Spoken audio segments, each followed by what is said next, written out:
Now, the making of a good compilation tape is a very subtle art, many do's and don'ts. Let's make a playlist. First of all, you're using someone else's poetry to express how you feel. This is a delicate thing. Let's make a playlist. You gotta kick it off with a killer to grab attention. Then you gotta take it up a notch. But you don't want to blow your wad, so then you gotta cool it off a notch. There are a lot of rules. No rules here. This is Let's Make a Playlist with Jonathan Howe. All right, we're back for the season 1 finale of Let's Make a Playlist. My name is Jonathan Howe, and thank you for joining me on this initial adventure. 12 episodes in. This is episode 12 now, and man, it didn't quite go all the way to plan. You know, life happens. Learned a lot along the way in terms of how to edit and different things that you got to keep track of when you're doing a show all by yourself. It was a good experience, but it's been fun along the way. I can't thank all of my guests enough. All of them put on great playlists, great interviews, great episodes, and really looking forward to wrapping this up and taking what I've learned because, I got to cross off a lot of names on the dream guest list in season 1 of people that I thought would be good conversations, people that I felt like I really wanted to talk to about music for an hour or so. And this final episode of season 1 is probably at the top of the list of who I wanted to have on for a show like this. And we got to talk about so many things. It's Luke Bentham from the Dirty Nail. So happy that he was able to give me an hour or so of his time.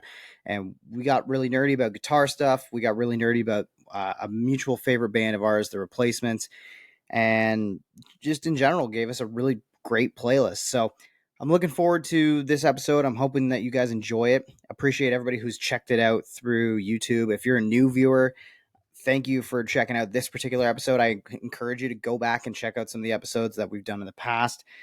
There's been a kind of great variety of songs, artists that we've talked about from various different interviews.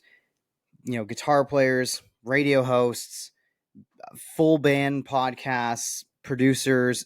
We've covered it all on this show in season 1 and really got some really diverse picks and also some repeats. So it was interesting to see what bands and what songs in particular came up the most. I feel like I want to put like a spreadsheet together of all the stats of all this sort of stuff. I might do that in the summertime, in the off season here. The other thing I'm going to be doing is getting the podcast zine up and going here. It's going to be ready to drop as soon as I get them printed. Basically, now I've got the layouts going, and things are starting to shape up. I'm pretty happy with them. All of my guests who are on the show, I'm going to send them a zine, and everybody who joined the Patreon is also going to get a zine. And if you didn't join the Patreon, that's okay. I'm going to have some physical copies of the zine at my band's shows. I play in a band called Green White Checkered. If you haven't checked us out, give us a listen. We just finished recording our second EP at Frostbite Studios, who we had those guys on the podcast just a couple weeks ago. That was awesome. And looking forward to the world hearing those tracks, doing some band stuff over the summertime, doing some radio stuff in a big way right now. Been super busy with that. So this podcast is coming to a close at a very good time in my life. And like I say, I've learned a lot. Season 2 is around the corner. There's a lot of guests that I had on that dream list that I didn't get to. Some people that I talked to about doing episodes, and we just couldn't quite make the schedules work over the last few months or whatever. So this is far from the very end, but it's the end of season 1. And like I say, it couldn't have been a better episode. Luke Bentham from the Dirty Nail. The Dirty Nail have an album coming out in July. It's called The Lash. It's a great, so far through 3 songs that have been released, great record. I'm so looking forward to it. Luke does a great job of hyping it up and kind of ranking it amongst the Dirty Nail catalog for anybody who's familiar with that band. It was a great conversation, and I'm so glad this is the final episode. But before we get to Luke, got to do a little bit of housekeeping here. So I went back and I actually checked on the picks that I've been doing for my playlist along the way, picking a new song each week out of what is traditionally the trusty David Bowie hat, which I'm wearing right now. So a couple weeks ago for the Frostbite Recording Studios episode, that was episode 10, didn't actually pick one. So I owe you guys 2 picks here to complete my playlist. And I know what's a repeat and what's not a repeat. I ended up repeating the 90s category twice because I forgot that I did it on the Amanda Lynn Parker episode, and then I used it last week with Alex Thompson. So apologies for that, but hey, who doesn't love the 90s, right? So very funny that we got this one because I think I've already got this particular song or what I would pick on the list, and we actually talk about this. I got option 31, a song that makes you want to quit writing songs. I already picked Bury Me at the Rodeo. I actually got to talk about the fact that Bury Me at the Rodeo, which is a Dirty Nail track. I talked to Luke about how that was the song that kind of put me in a rut for a little while. I was like, how am I ever going to write something like this? This band is already doing exactly what I want to do. And we had a great little conversation about that coming up in the podcast. So now I've got to kind of scramble in terms of a song that makes me want to quit writing songs. That's just so good. You know what? I'm gonna take a replacement song. I'm gonna take Unsatisfied. That's gonna be the pick I go with for a song that makes me want to quit writing songs because I just love that song, and we talk plenty about the replacements on this episode with Luke. So you know what? I think it just fits that I work the replacements into my ultimate playlist for this first season. Let's see if I can do one more here that I haven't had. Okay, a song from your favorite album. A song from my favorite album. Probably American Idiot. I've already put Letterbomb on this playlist. I've picked a lot of Green Day lately. Acting Baby is one of my favorite records. I've picked a lot of U2 already. So you know what I'm going to do? I'm going to take the first favorite record that I probably had at one point in my life, which was Led Zeppelin 4. I don't think I have any Zeppelin on the playlist. I actually have the list in front of me. Can confirm no Zeppelin. So you know what? I'm going to just take Rock and Roll. I think that's the best way to end off my season 1 playlist. Rock and Roll, Led Zeppelin. At one point, it was like my all-time favorite song, and that is a top 3 album, I will say. It's tied kind of with like Actung Baby and American Idiot for me, I would say. So from Led Zeppelin 4, one of my favorite albums, I'll pick Rock and Roll, and that completes my top 12. So with all that wrapped up, one more time, we'll talk about the fact that the zine is going to be out. Pay attention to my socials at Jonathan on Air. If you're on the Patreon, appreciate you being there. Anybody who subscribes is automatically going to get that get that zine sent to them. I'll reach out, get your address, and mail it out to you. And if you're not a part of that and you still want to check out the zine, you want to have a physical copy of the magazine that's going to match this entire podcast, I got you. Just find me, DM me on socials, Instagram, TikTok, Twitter, whatever it might be, at Jonathan on Air, JONATHON. That's how you spell Jonathan. We'll get you a zine. If you see me at a show, you can ask me about one there too, as well. And appreciate everybody who's listened, liked, rated, reviewed, subscribed, shared, everything through season 1. Plenty of great stuff coming around the corner. I've got a lot of big plans already for season 2, and learned a lot about how to execute this podcast in a much more consistent and concise way going forward. I'm done with the yapping. Let's wrap it up here. Let's get to Luke Bentham of the Dirty Nail.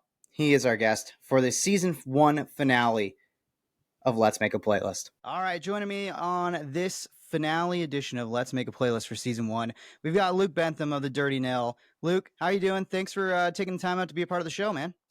I am fantastic. Thank you so much for having me on there, Jonathan. It's a pleasure to be here. I don't know how much they gave you a heads up on how this show exactly works, but the goal is by the end of this little portion of the show, we're going to have a playlist that is curated by you with a little help from some prompts from me. But before we get to the playlist making stuff, I kind of want to punish you a little bit about the new record, The Lash. It's out July 25th. Couple tracks out already. Kind of a long time coming because I think you guys probably started working on this, early last year in the studio?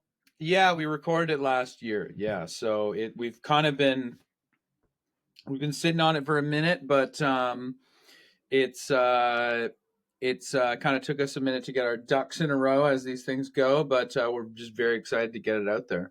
Yeah, the only reason I knew anything about the fact that it was coming down the pipeline, I joined your producer in studio a couple weeks before to work on my own project, Vince Oliveri. Talk to me a little bit about working with Vince, because that's a bit of a departure, a little change up for you guys from working with John Goodmanson over the last couple of records. What was working on this one at home in Hamilton like with Vince? Well, it was different in a lot of ways. I mean, number one is we've done all of our demos with Vince for the last few years, and so we had like already a pretty easy workflow, and I think that naturally when we fly John in, they're like your cortisol levels are a bit more spiked because there's a lot more on the line and things are happening in that regard in terms of the way you're thinking about it. With Vince, it was like, well, Vince is coming from down the street, and we've already done all these demos together. We've demoed a lot of these songs together, and so let's just do them for real. And I think that I'm just not a believer in the idea that tension makes good records. I'm Mm. not. I'm not a. That has not been my personal experience, and it doesn't seem to map out in terms of the bands that I like, and the kind of the situation surrounding my favorite records of theirs. So kind of it was part of the reason why we wanted to work with Vince is because we wanted to take a bit more of a bet on ourselves. Also, Vince is incredibly talented and competent as an engineer, as a producer, as a mixer, and we had several conversations internally and with him about using whatever modest profile we've accrued through our career to help elevate his talents, because Vince's work deserves to be heard. And he had complained to us in the past that he puts his heart and soul into making records with people, and then the band breaks up before the album comes out. And so I said, I can give you a reasonable guarantee that that is not going to happen this time. So as long as we don't break up for the next 2 months, we're good. But yeah, I mean, it was just a perfect kind of meeting of a lot of different factors in terms of what we wanted to do next, Vince's availability, and also just feeling much more confident that although we've done some really really awesome work with John and we're really proud of it, we thought we could kind of utilize some of our confidence that we've built in the studio and go with a bit more stripped back approach and just kind of go and bang it out in Hamilton rather than going to a fancy studio in Toronto or somewhere else. Yeah, and you know what? You can definitely hear evolution. I would say that was one of the things that I had to be kind of like. I'm like, Vince, what's the new Nil sound like? He's like, well, I'm not playing it for you. I'm like, I know you can't give me any secrets. I get it. But what's it like? And he's like, it's a little different. And I was like, oh, okay. And he's like, good, different, bad, different. What are you feeling? And he's like, it's just different. But I think it's going to be refreshing for a lot of Nil listeners. And I think of the two tracks that have already been released at the point of us talking here, Gallop of the Hounds to me speaks like a classic Nil track, like something off of Master Volume. But then that Spider Dream track, where did that one come from? Because to me, that feels like a real change up in terms of having confidence in songwriting and your ability as a band to really make something a little bit more dynamic. Well, thank you. I mean, over the years, like sometimes we've really struggled where I'll write a song like Elvis 77 or One More in the Bill, or there's a lot of examples of songs that I wrote on an acoustic guitar, and we've really struggled to arrange it for a kick-ass, you know, three-piece rock band type format, and a lot of time and energy and work has gone into trying to reformat it and try and make it make sense in that context, in the context of loud nil. And so when I wrote Spider Dream, I was really sick, and I was watching that Beatles documentary, that Peter Jackson one, Get Yep. Back, and watching them use all these fancy chords and that I never really mess with.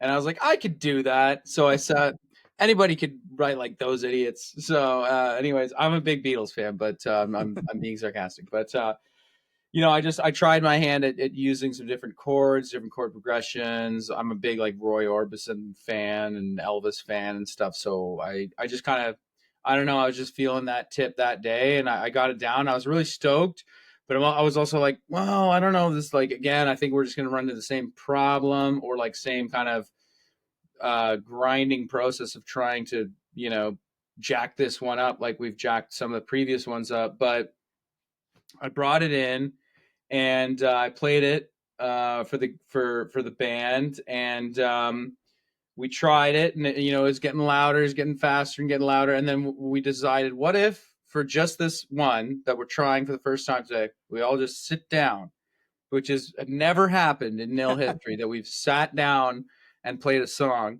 Obviously, Kyle sits down all the time because he plays the drums, but uh, we sat down, and then it just like instantly the arrangement kind of came together, and we didn't really ever touch it from that point forward. Like the final version of the song was basically the exact same. The recorded version didn't really change at all from that first time that we played it sitting down. But yeah, it's really I oftentimes when I write a complete song and bring it in, it as I said, it can become challenging to arrange it. And so it was really, really nice to hear how well everything clicked in, like from minute one, when we were sitting down. And talk to me a little bit about, I'm a bit of a guitar nerd, so I want to know a little bit about the tones, because forever I've associated you with the big Marshalls, the 100 watts, and I think it was I think I saw, what was it, that Beatles Vox cab that you had in there, the Super Yep. Beetle, right? Uh, on this record, I keep seeing photos pop up of Supros, of Fenders.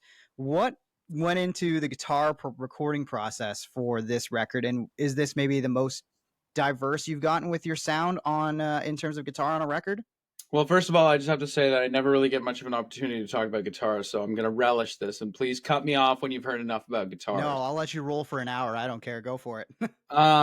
So for this one, we kind of like what Vince really wanted to do when we set out to start the guitars on this one was that he just wanted to record how I play live, which is using the Rats or the Rat style pedals, I should say, and the super lead and the 8x10 cab.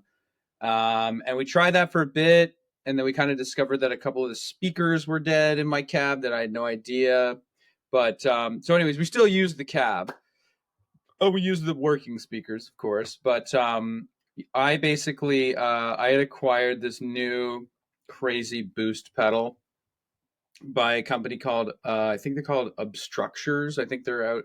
I think they're a Canadian company, but it's this unbelievably powerful treble booster that has like, plus 40 dB of gain. So you can really, really punish your amp and add a ton of like searing treble if you really want to. And so we basically plugged that into my super lead and into the 8x10 for like most of the album is just that with my Les Paul custom. And then in terms of like, we we learned a trick from John. I'm a big feedback guy. Anybody that listens to the band has probably heard that there's a fair amount of feedback on our recordings, and I utilize it pretty heavily live. And so one trick that John taught us in the studio was if you do, I'm not exactly sure how it's done, but if you send your guitar signal to an or like to an AB box, and you send it out to the live room where the super loud amp is being tracked, but then you also send a second signal from your guitar out to a small amp in the control room that's not that's not cranking out nearly as much volume as the actual Marshall is, then you can get feedback with that little amp, but it goes out of the Marshall as well and tracks it. So that was a huge tool that we utilized this time. I tried to use the Supro, but it wasn't working as well, so I ended up using I think I ended up using like a little tiny Vox AC4 or something that they had in the studio, and that just worked way better for feedback. And so most of the album was done, kind of using that little Vox AC4 for triggering feedback in the control room, but tracking it through my Marshall Plexi 8x10 rig. And then I borrowed my buddy Drew Thompson from Single Mothers JCM 800 half stack, and we utilized that just kind of as a second guitar track or as like kind of a second flavor, but I think Vince mostly used my 8x10. And then I have a Fender Deluxe Reverb that we used for the clean stuff. So Spider Dream and This Is Me Warning You. I don't think that song isn't out yet. But anything kind of clean was done with my Deluxe Reverb. But pretty much everything is just straight through my my Marshall Plexi. So yeah, I've got a couple of Plexis, and you know, the only kind of way that the like every single record has been made with my Plexis, and majority of the guitars were done with them. The only thing that's really changed over the years is kind of every album I use a different boost pedal in front of them or a different kind of treble booster or something like that. So for Master Volume and can I say the title of the album after Yeah, that? absolutely. For Master Volume and Fuck Art, I used this handmade treble booster that John actually designed and wired himself, and he gave it to me. And so I used that on all the guitar tracks for those two albums. And then Free Reign to Passions, uh, I used a Rat, and then this one I used mostly that I think it's got the worst name ever. Like it's like the OXEAE Boost or something like that. Super memorable. Super memorable name. Very hard to Google and remember off the top of your head, at least if you're like me. Yeah. But I used that on pretty much that's what I used the whole album. And it just kicked ass. I mean, we just fired it up on day one, and it was like, well, this sounds like the ticket. We're not really like a mess with guitar tones too much in between songs. We're kind of a throw and go type band, but if it needs a clean approach, then we'll switch to a different amp. But we're not huge tone chasers. It's kind of like, no, that's what I sound like. And you know, if Vince wants to, if whoever we're working with, whether it's Vince or John, wants to tweak some knobs, then I'm happy to let them do that. But I just like playing mostly. Fair enough. I mean, it's so much time, especially in the studio, can be burned by focusing way too long on different tones and getting things right. And sometimes, like say, plug and play is the way to go. And that's probably a big strategy of a band that I think we both kind of celebrate in the Replacements. I think you're also a disciple of Paul Westerberg and the Replacements, if I'm not mistaken, right? He's my God. He's my Lord and Savior. Absolutely. So I have to know, were you at the Riot Fest 2013 Toronto show when they did the reunion? I wouldn't have missed it for the world. I figured you were there. So for me, that was like the first show I saw after moving from Niagara Falls to Toronto to do music school. And it was like the life-changing thing. I think I had a best of Replacements record at that time or something like that. But seeing them live on top of Iggy and the Stooges, I mean, Dinosaur Jr. was on that bill. That was one of the craziest days of music. For yourself, what was that day like? And what was that show like in terms of being maybe the most memorable show you've gotten to see? Well, I mean, I echo your sentiments exactly. I mean, I think it was the best festival I've ever seen just for a guy like me and for my friends. Like, I still can't believe how awesome that day was. I mean, I've never been to, I probably will never go to a festival that I enjoyed as much as that one. It was like, you know, this is very hard for I think for the modern, for the modern mind to comprehend because this is 12 years ago now. But this was a festival. This was Riot Fest Toronto 2013. One stage, not a zillion stages. One stage, one day. I Mm-hmm. think it was only one day, and it was like our friends, single mothers, opened the show. Then it was I can't remember the exact lineup the order, but it was like single mothers, flatliners, Yeah. weaker thans, Rocket from the Crypt, uh, Dinosaur Jr., and then Iggy and the Stooges. Like Raw Power is my favorite guitar album of all time. And then the first Replacement show in 22 years. I mean, you couldn't have designed a better festival for a guy like me. I mean, it was perfect. All of my friends were there. I'm looking around the crowd. It's like the Constantines are here watching.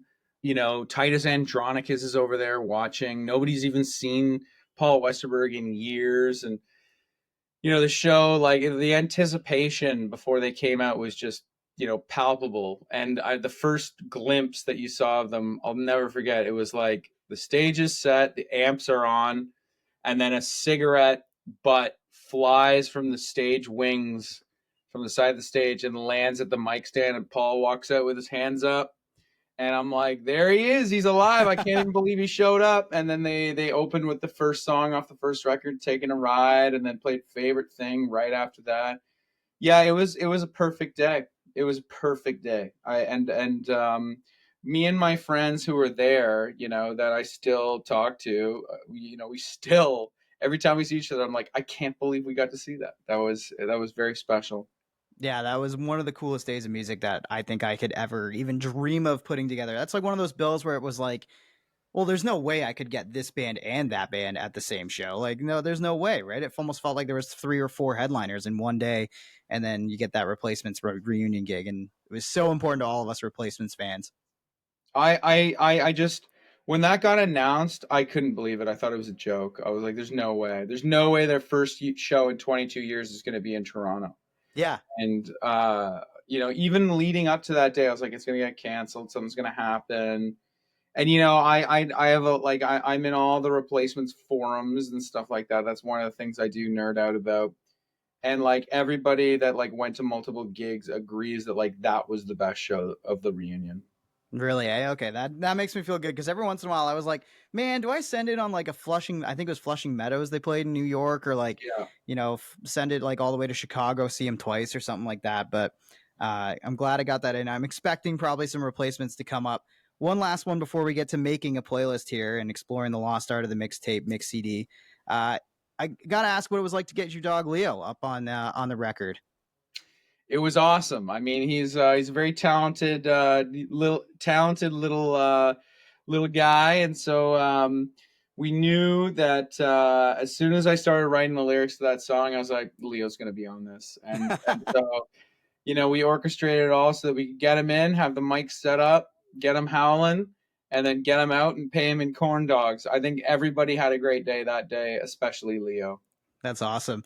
I saw as soon as I saw that Instagram post, I was almost like, I'm surprised this hasn't happened earlier. I know, right? It was that's kind of what we were saying to each other while we were recording it. It's like I can't believe we haven't had Leo yet, but Gallop of the Hounds was a pretty good introduction.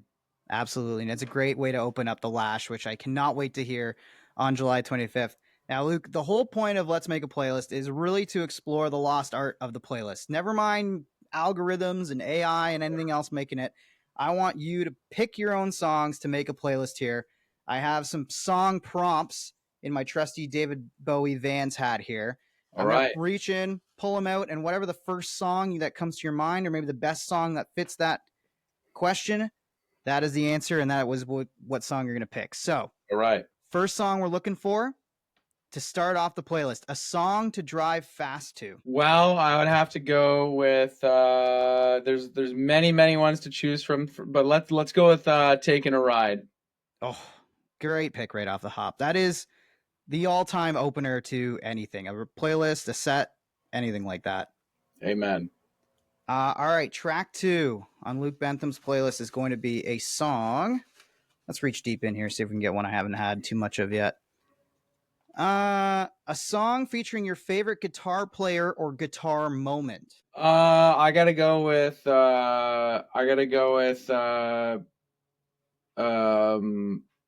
my favorite guitar player is a tie between James Williamson, who was there on Riot Fest Day 2, and Pete Townsend. And so I'm gonna have to go with Search and Destroy, man. Yep, that is kind of it. To me, that would be the quintessential Iggy tune and James tune. I want to know if you're a raw power guy, do you have a preferred mix? Because I feel like there's the Iggy Pop mix. I think there's a David Bowie mix of that record. Yep. There's remastered versions. Do you have like a personal favorite amongst all of those? Yes, I mean the insane Iggy Pop remaster from 1997 with the insanely abrasive loud guitar and vocal, and everything else is kind of really quiet and muddy. That's my favorite one because that's how I got introduced to the album, and so the tamer, more sensible versions of the album just don't quite scratch the itch the way the insano guitar one does for me. Yeah, completely fair. All right, track 3. We're gonna go with what do we got here? A song you have to play loud. It seems like we got a bit of a theme, a very accurate theme. Yeah, this is tracking well. This is tracking well, Jonathan. Song you have to play loud, Mississippi Queen. We have a Oh, rule. I think we stole it from Steve Albini that anything with a cowbell that comes on in the playlist or whatever, you have to turn it to 10. And I think Mississippi Queen is one of the finest rock and roll recordings of all time, just in terms of the power of it, the performance. I was talking to a friend about this on the weekend, but it's the definition of lightning in a bottle. yeah, it really is one of those. I think for me and a lot of people, I think that was either Rock Band or Guitar Hero was like the thing that introduced it. As much as classic rock radio was around, it was definitely one of those songs that, for my friend group, it was like, yeah, that's the cowbell song from Rock Band or whatever it was, and it's such a pristine recording. There's so many songs like that have aged so well in terms of their how they sound recorded, and that's one of those primo examples. Yeah, and I mean it is the proto heavy metal punk rock. Like it's one of those tunes that like you can hear the DNA for a lot of subsequent genres imprinted in that recording right there. Yeah, definitely. All right, we're moving on to track 4. Let's see here. Let's see. This is a song with your favorite guitar solo. Definitely, we're getting the right guy and right questions here. All right. Favorite guitar solo? That might have to be The Unforgiven by Metallica. I think that might be my favorite guitar solo. And it just pumps me up. I don't know what to say. It's not my favorite Metallica album, obviously. Like, I'm a big thrash guy, or like I celebrate their earlier catalog a lot more than Black Album. But when I first heard Black Album when I was a kid, like I just couldn't believe how kick-ass that solo is. And then watching the movie, a year and a half in the life of Metallica, I Mm-hmm. think it's called, where like Kirk comes in to do that solo. It's their first album working with Bob Rock, and Bob Rock's kind of saying, you know, when a guitar player hasn't done their homework, they'll always complain about the tone of the amp or the sound in the room, and Bob Rock kind of tears a strip off of Kirk and says, "You need to go home with this tape, and you need to live and breathe this solo for the entire weekend, and then come back in and do it." And then it fast forwards to him, and he drops that solo, and it's so dramatic. It's got some awesome movements in it. Like I have a real soft spot for the Unforgiven solo. So, when you were learning to play guitar, how quickly did you get into playing solos and being a lead guy? Was that something that was a goal of yours right away? And were you a person that would spend hours trying to dissect these solos by ear? What was your kind of um, goal as a lead guitar player when you first started out? I was the worst guitar player out of the entire kind of group of guys that was playing guitar. And so I quickly realized, as anybody, who's had a similar, trajectory with an instrument as mine, realizes that this stuff is way, way, like the stuff that I wanted to play was just so far beyond, it was years and years and years beyond what I'm currently capable of. So I kind of focused on rhythm guitar for a very long time, but I think that when the band that really got me into playing more solo-y, leady type guitar was Weezer, and specifically the Blue Album. Learning Rivers solos from the Blue Album really showed me there there were good introduction into lead playing. I think like an important part of learning lead guitar, or learning how to learning somebody else's solo, is you've got to be able to really remember what it is that you're trying to play.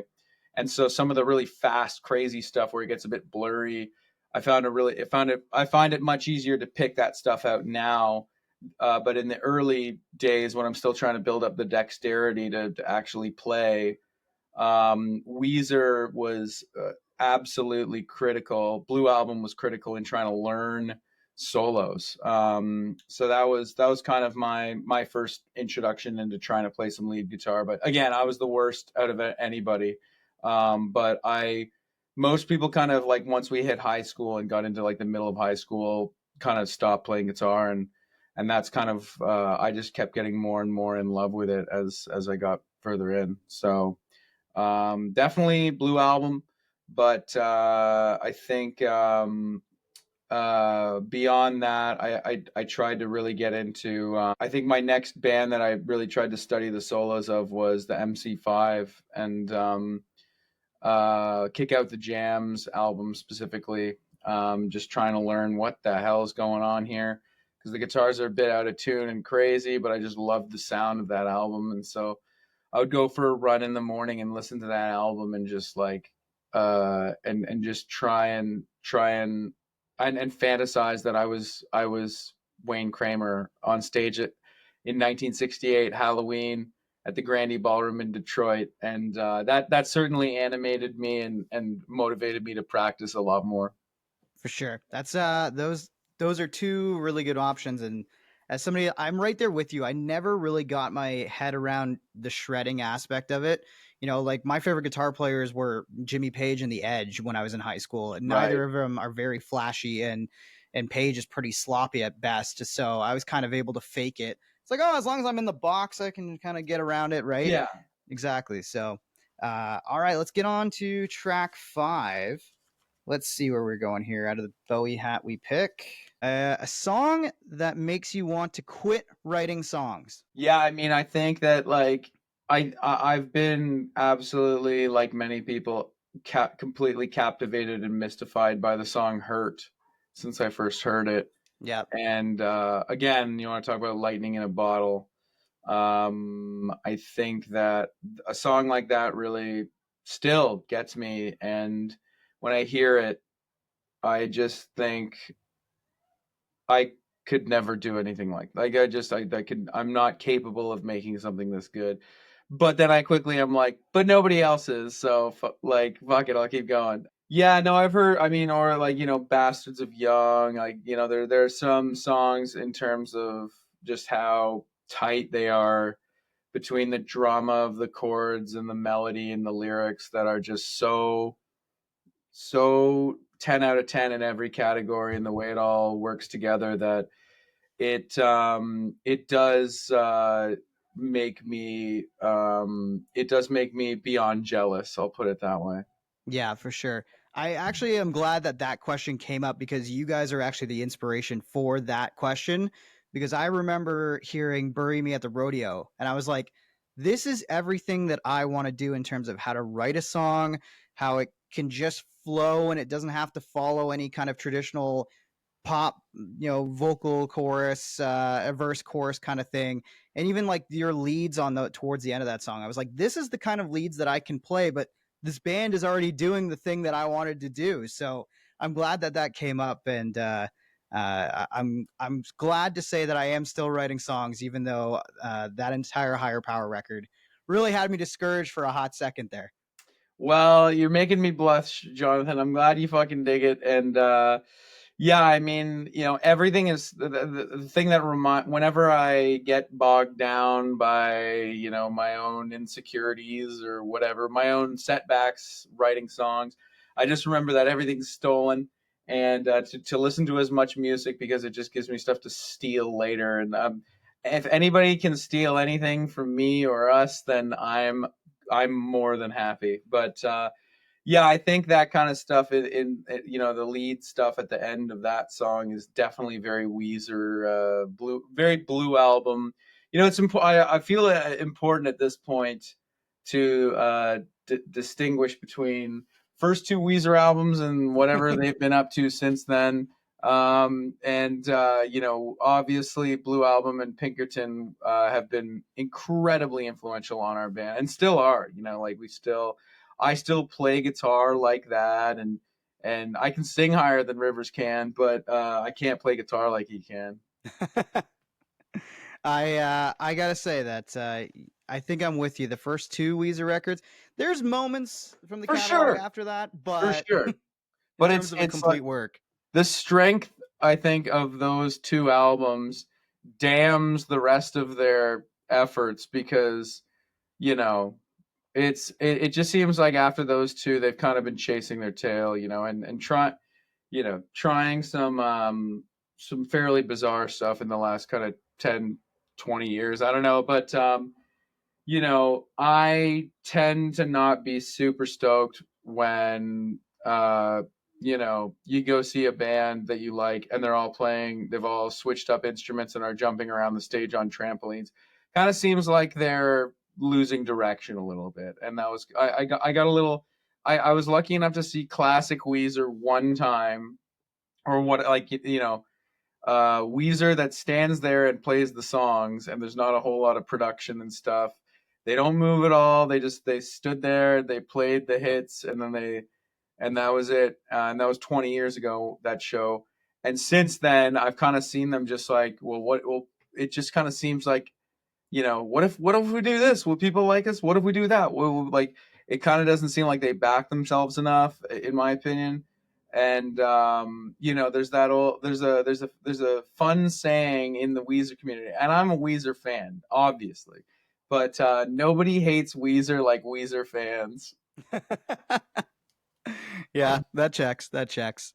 All right, track 6 on the playlist is going to be a song by a band that you never got to see live. I never got to see. I'm gonna have to go with. Uh, there's so many good ones to choose from. Let me see what I can do here. I'm gonna go with. I am gonna go with.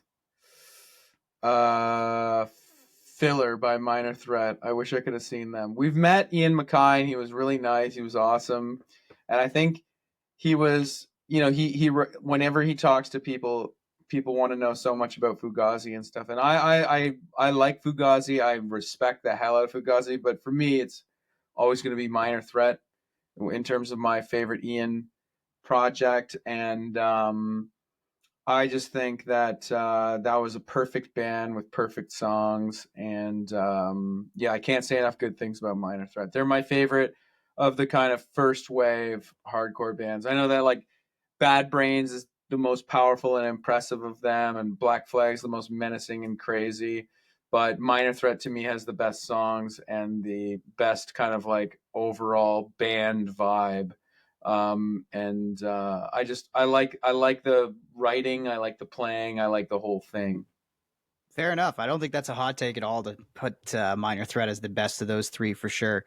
Um, I'm still like I'm overdue to get into the Minor Threat catalog. I'm just in the last few years really started to be diving into Fugazi, but all that first wave hardcore, I don't know, I never gravitated towards it because I think I always ended up going more towards like the California stuff, like Yeah. what Social Distortion was doing at that time. That seemed to be more my speed, especially as a guy who was obsessed with Green Day and the East Bay scene and all the bands that came out of that. Yes, and I think it's a closer, like, the California stuff is a bit more of a closer link to, 77 punk and the Pistols and stuff like that, and the hardcore is just like pretty insane. I think I was really fortunate because I had no idea about any of this stuff until I was on a family vacation when I was about 16, and I found out that day that I was allergic to horses, and I found out the hard way. And I was kind of sequestered in our family's hotel room by myself, and my parents felt bad for me because they were going off on all this, winter holiday fun with the rest of my family. And my mom said, "Okay, you can rent any movie as long as it's not pornographic off the television. We'll pay for it. Go ahead." So I was like, "Oh my god!" I'm like swelling up from this horse reaction, and I'm scrolling through and I see American hardcore, and I'm like, "What's that all about?" And I kind of read the description. I was like, "I'll take a chance on this." I clicked it, I watched it, it blew my mind. I could not wait to get back to school after the winter break and just tell all of my friends, Kyle included, about like we need to we need to pay attention to this stuff because this is like the craziest stuff that I've heard. Like, and I think that it's a very comprehensive movie to get into that first wave stuff, and it also makes some great points about like nobody talks about Gangrene anymore because Gangrene sucked, and they just like they followed that wave. There's a lot of bands that fall under that umbrella that may have had impressive logos, but we don't talk about them anymore because their songs weren't very good. Minor Threat is an exception because their songs are good. And they hold up beyond the movement. They hold up just in the general scope of punk music and music in general. So I would recommend that American Hardcore documentary if anybody is looking for like if anybody wants a kind of crash course in first wave American hardcore. Yeah, that one's going on my list to watch. That was for me. I think it was Decline of Western Civilization was the movie that I watched. That was like my gateway piece, which again kind of ties back to watching Social D, right? So Yes. that one's on my list. That's some good stuff to go back and watch. We're on to track 7, which is going to be a song that reminds you of someone in a positive way. I'm going to say song that reminds me of someone in a positive way. That's a good one. Um, I'm gonna go with Purple Rain. Purple Rain reminds me of my partner. We started. She's from Germany, and we started um, dating in 2017, and we kind of had to do it long distance because I was on the road and she was doing her master's degree in Germany, and we live together now, but in Canada. But at the time, like one of the first times that we got to like meet up was in Amsterdam. I just finished a tour. She had a break from university, and so we met up in this park, and we got ourselves a big hunk of Gouda and a bottle of wine, and we were like and eating we were just like eating bread and cheese and drinking wine in this park. And then this all female band started playing Purple Rain in a band shell. We just sat there and were like, life sucks, like this is terrible. So whenever I hear Purple Rain, I think of that. Yeah, that is almost too perfectly planned. Like that's like stuff out of like some kind of like rom-com or something. I know, we were marveling at it at the time and still do to this day. That's awesome. All right, track 8 on your playlist, Luke, is going to be a song featuring your favorite drummer or drum performance. Favorite drummer slash drum performance. I'm gonna go with well, first of all, can I give you two, or do I only one? You got to pick one of the two, but we can talk about two if you want. Okay, well, favorite drum performance of all time is definitely is probably Kyle on Gallop the Hounds. He's my favorite drummer in the world. Hey, we can throw that on there. Second favorite drummer in the world, I gotta go with my boy Keith Moon. And I would go with so many good ones to choose from, but I'm gonna have to go with Amazing Journey live at Leeds. But I'll go with Kyle Gallop with the Hounds. Yeah. He crushed it. So I want to ask you a little bit about that because you've been working with Kyle for so long, and I can remember seeing you guys. I think the first time I saw you was either 2013 or 14 in St. Catharines at the Detour Music Hall. There may have been a time in Toronto where you were opening for somebody else that I can't quite put the details together. But for me, I think Kyle has and his development and his playing is one of the things that I think has continued to elevate you guys as both a live act and a recording act. And that's not to say like, oh, he wasn't a very good drummer in the start. That's not what I'm saying. But it's just like it seems like every single time I see you guys, he is that much more tight and screws down, but also can play with the flow. What have you noticed about Kyle's evolution as a drummer in the 10 plus years that you guys have been playing together as a band? Well, it's really funny because I think that you know there is no denying that he has become an absolute powerhouse drummer and my favorite drummer in the world for that matter. But in terms of noticing development, like I haven't noticed almost anything just because it's been like we've been playing together for 20 years now, and we learned to play. Like I was the worst guitar player out of everyone. He was probably the worst drummer out of everybody, but we were the only guys that actually wanted to do it. And so we learned to play our instruments by playing with each other. And so our styles are so interconnected in terms of like how I play guitar is because of how Kyle plays the drums and vice versa.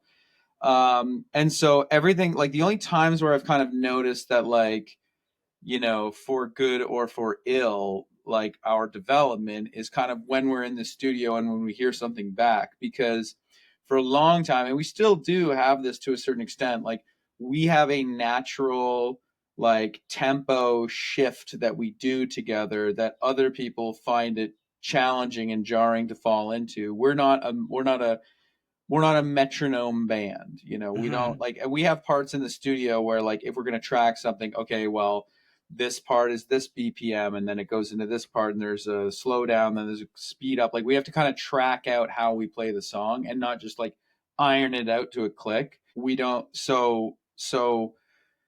the only times that I'm like so many parts of our styles together are just completely natural to me, and it only becomes clear that it's different than other people is when we actually have to like analyze it and analyze our tempos or our dynamics or whatever. But Kyle's definitely, like, I think that the biggest leap forward that he took and has continued to take was when we made Master Volume. And we were touring a lot, and he also kind of he was having some issues. Like we both had issues on our respective instruments in the early years, and by that I mean like probably the first 10 years of being a band. It took a while to get better because neither of us had much experience at all when we started doing it. Like I was terrified of singing, and I was wildly inconsistent with my vocals live and in the studio, just wildly inconsistent. And Kyle had a similar problem with drums. Like we were just really inconsistent. Like one day we could do it really really well, and the next day it would be a different story maybe. So I think our consistency and our skills have built in proportion to our experience, and a lot of it just boils down to, in my opinion, just being calm. When you're too keyed up, you're probably gonna screw something, or you're gonna go too hard at something and have a bit of a blowout. So you've got to be relaxed, and that relaxation comes through confidence, which comes through experience. But I've played with other drummers in other contexts and stuff, and it just never quite feels right if I'm not playing with him. Yeah, And for i'm, sure. I'm sure he'd probably say the same thing. Yeah, you kind of have that soul connection, and that I can understand and relate to that in my own band. Like we play pretty casual. We're not anything in terms of trying to make a record, in terms of trying to get signed, anything like that. But I've been playing with the same drummer and now same bass player since we were in high school. We took a few years off, but the minute we reconnected and played, it's like, oh yeah, this is the drummer that I've been hearing in my head every time I've written a guitar part or every time I've got a song. And I imagine that after however many hundreds, if not thousands of shows you guys played together, that you can't really write to any other kind of drum other than what Kyle can give you. Yeah, I mean it's I definitely uh and we continue to surprise each other too. Like we have a very I would say, like, I I'd say that Kyle really started taking the drums really seriously, like leading into Master Volume. I think, like, truth be told, we all kind of got our asses kicked when we made Higher Power, just to pull it back to our earlier conversation about like searching for guitar tones. We did an entire week of tracking guitars that none of it got even used because we didn't know how to use the studio. We were trying to make the wrong gear sound a certain way. Um, the drums, there was lots of issues with the drums in terms of consistency, from tempo to sound and hitting in the right place and things like that. So we all got our asses kicked on that album, and then we kind of applied those lessons and that like newfound discipline towards making all of our subsequent albums, beginning with Master Volume. But I mean, we still, we're more in love with our instruments than we've ever been, and we continuously try and whip things out to make each other laugh or go, "Wow, damn, let me find something for that." Like we do spur each other on that way.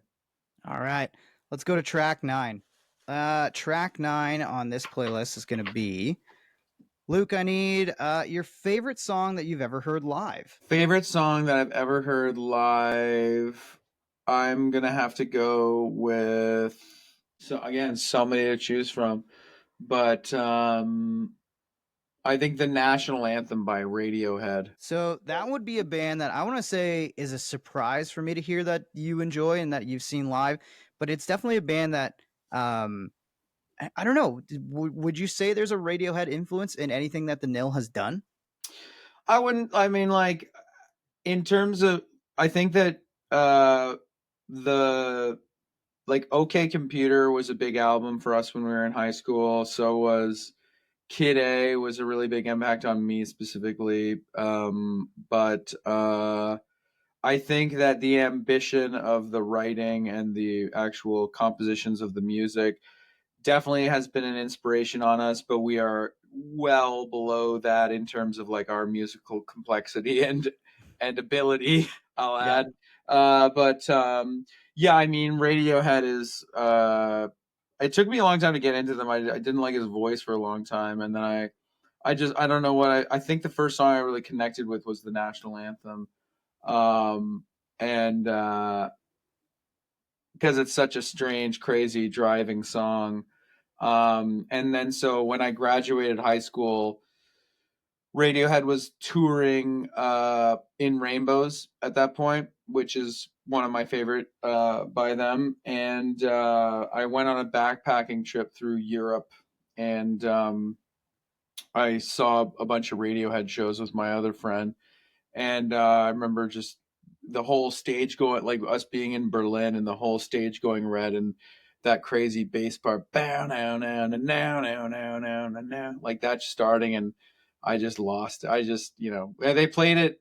They've played it every time I've seen them, but yeah, I think the national anthem. That's my favorite song that I've seen performed live, because they were also just going bananas on stage. They're pretty restrained, other than Johnny, while they're playing most of the material. But that song, they all were going, like, they look like a punk band when they were Yeah. playing it. It was awesome. Nice. Being that they are a bigger band, has there ever been a desire for you to expand the Nil beyond the 3-piece format that you guys have always played in for so long? We've talked about it at certain points, and we've done like performances where we incorporate other people, but the short answer is no. I mean, in terms of other elements that we could incorporate, we're not really much of an organ band or a keys band. It's kind of been counter to our whole aesthetic and approach to music. We've messed around with that stuff in the studio, but we've always played it ourselves, and Mm-hmm. it's never been particularly advanced key work on our Yeah. material, because it's usually being played by me, and I barely know what I'm doing on that.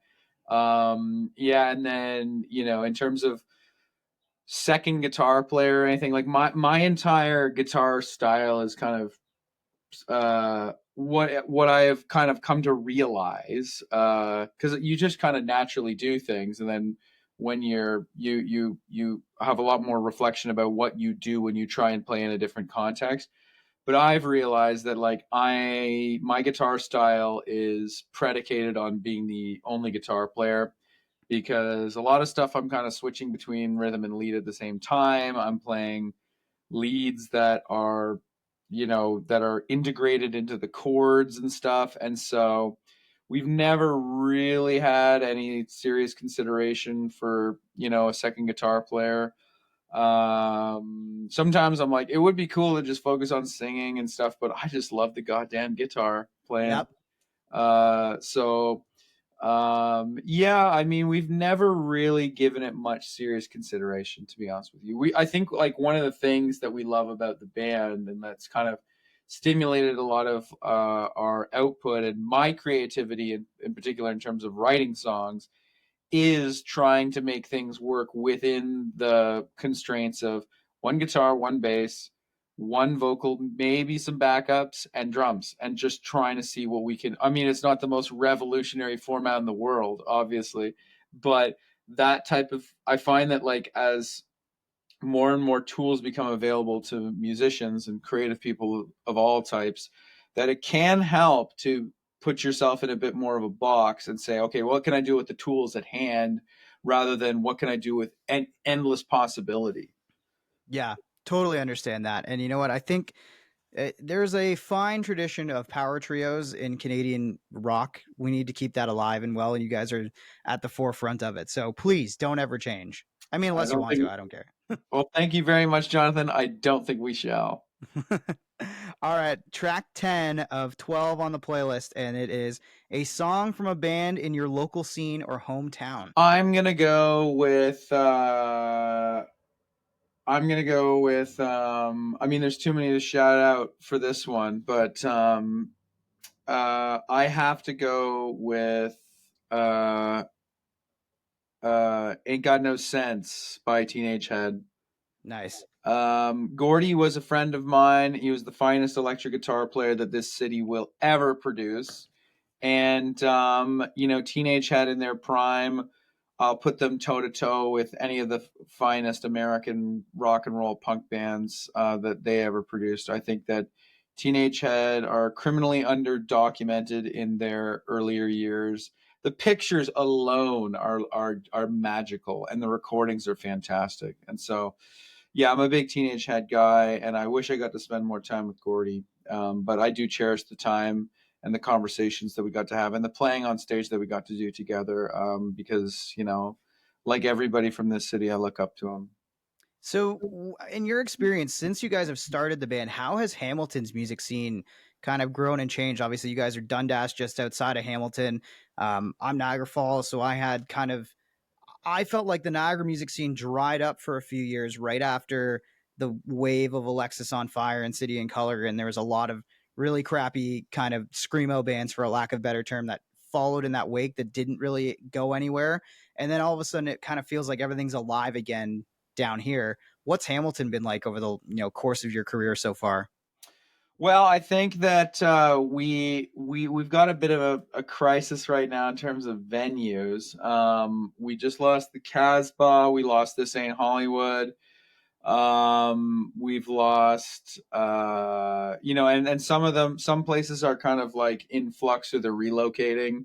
I think Absinthe is reopening somewhere else. But long story short, we're down a few venues. But that being said, we've got a scene in the East End that's kind of anchored around this club called Vertigogo, Mm-hmm. which used to be what did it used to be called? I can't remember what the former name of this place was. I never went there under its former name, but I guess it's a very it's kind of a Hamilton. This building is a Hamilton staple, and it's been around a long time.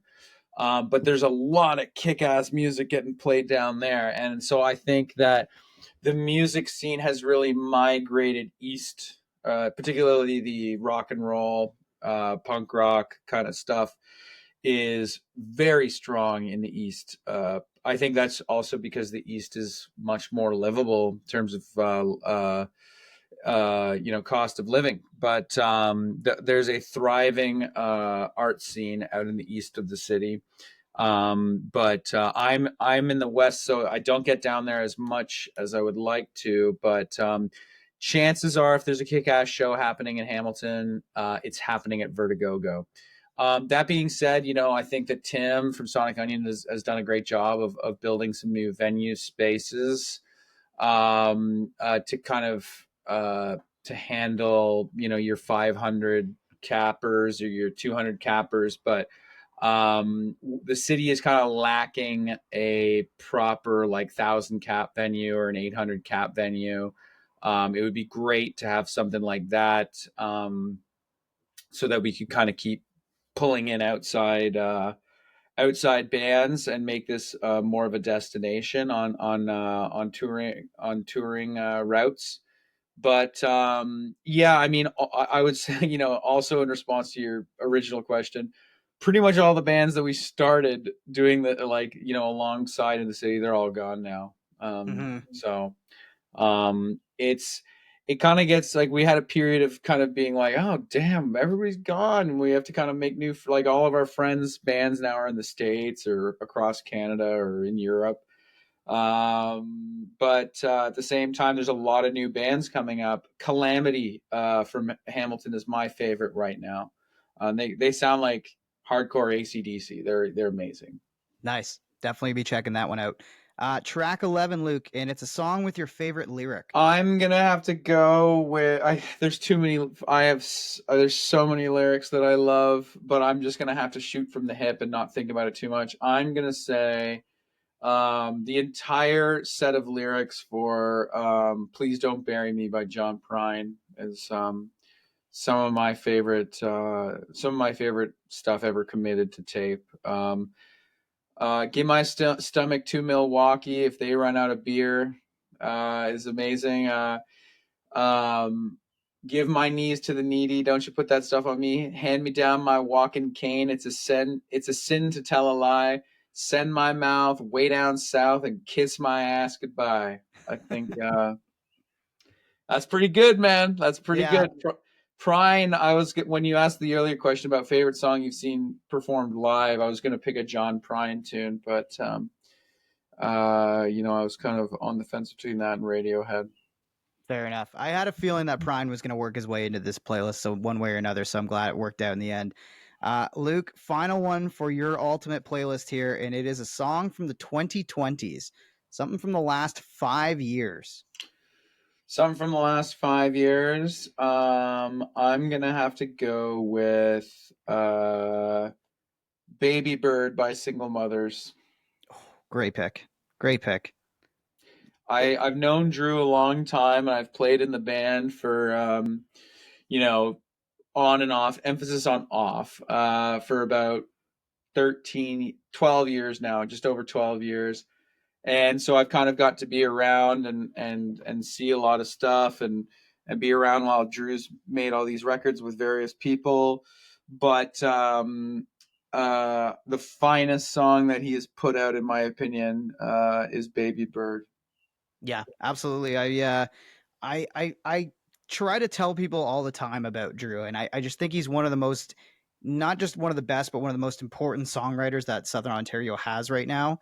And I think I feel like Single Mothers and stuff that Drew Thompson has done, it's like they're that linchpin in the scene, so to speak, of like if you've been to a show and started a band afterwards, Single Mothers was probably on the bill, or maybe you saw a Drew Thompson Foundation show, because like even the Foundation stuff has been just awesome to hear and awesome to see Drew kind of chase that one down as well as like kind of shifting gears. I agree. I mean, Drew is the most talented lyricist that I know, and I like being around him. I just got off the road with him. I was playing guitar in Single Mothers over in England a few weeks ago, and I love being around him. He's one of my best friends, and he fascinates me. Like he's not only one of the funniest guys I know, he's just a fascinating character with a fascinating life story. And as I said, he's the best lyricist that I know. I mean, he's so prolific. I can't even believe it. I have some friends like Brett from the Glorious Sons that I watch them work and I'm like, oh man, I got to step it up. And Yeah, Drew's one of them. absolutely. Well, that is your 12 song playlist. Let's have a look in the rearview mirror here. And it's from the start. We got Taking a Ride, replacements to kick it off. We got Search and Destroy. That's the Stooges. We got Mississippi Queen, track 3, Unforgiven, Metallica, Hurt, Nine Inch Nails. I didn't clarify, but I figured the Nine Inch Nails version is the one you want to go with on the Yeah, playlist, let's right? go with that one. Cool. Filler, Minor Threat, Purple Rain, Prince, Gallop of the Hounds for Kyle and the Nil. National Anthem, Radiohead, Ain't Got No Sense. We got Please Don't Bury Me, John Prine, and Baby Bird Single Mothers rounding out your 12-track ultimate playlist. How you feeling about that playlist, Luke? I'm feeling very strong about that. If you're feeling in a bad mood after you listen to all that, then there's no hope for you. Absolutely. I agree. That is one that you can throw on for a drive, throw on for a run, or just walking the dog. I think anybody will be stoked with that one. Yes. And that wraps up the main portion of the show. I wanted, before we get to the Patreon part, I want to give you one last chance to plug the Lash. Tell us where you guys are going to be. I know for all of us Southern Ontario people, we'll see you at the Warehouse Concert Hall coming up in September. Yep. 2 dates. I think Saturday's already sold out, if not Sunday as well at this point. But you guys are hitting the road pretty heavy. So where can everybody keep up with the Nil, and where can they catch you?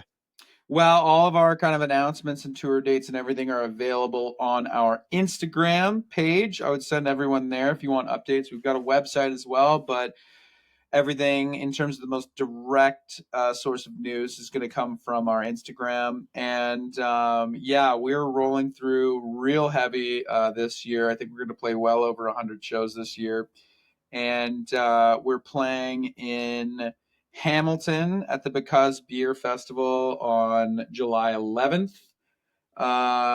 in Hamilton here down at the Bayfront. And then in September we really kick through with a more thorough coverage of Southern Ontario. And then we're on tour all summer in the United States, and then October we head to Europe, and then we're going to have some more dates announced for the rest of the year as well. So lots and lots of tour dates, and if anybody's interested in them, they're on our Instagram page. I would just like to say that The Lash is our best album, tied with Master Volume. So I hope you really enjoy it. If you've enjoyed our other previous albums, just know that that's great, but you're wrong. The Lash kicks ass. I couldn't be more stoked about it, and I do mean that in a genuine way. And I just want to say that I love rock and roll. I love being alive, and it's a wonderful world. Hail, hail, rock and roll, indeed. That is Luke Bentham. If you are a Patreon subscriber, you're gonna get to hear. We're gonna put him on the spot for his Desert Island Records here to wrap up the interview. For everyone else, thanks for tuning in, watching on YouTube, and listening on all the platforms as well. And don't forget to grab a zine once this is the last episode of the season. So when this one hits out, the zine will be out, and we'll have it at shows for Green White Checkered and around Southern Ontario as well. Just hit me up on Instagram at Jonathan On Air if you want to pick up one of those zines.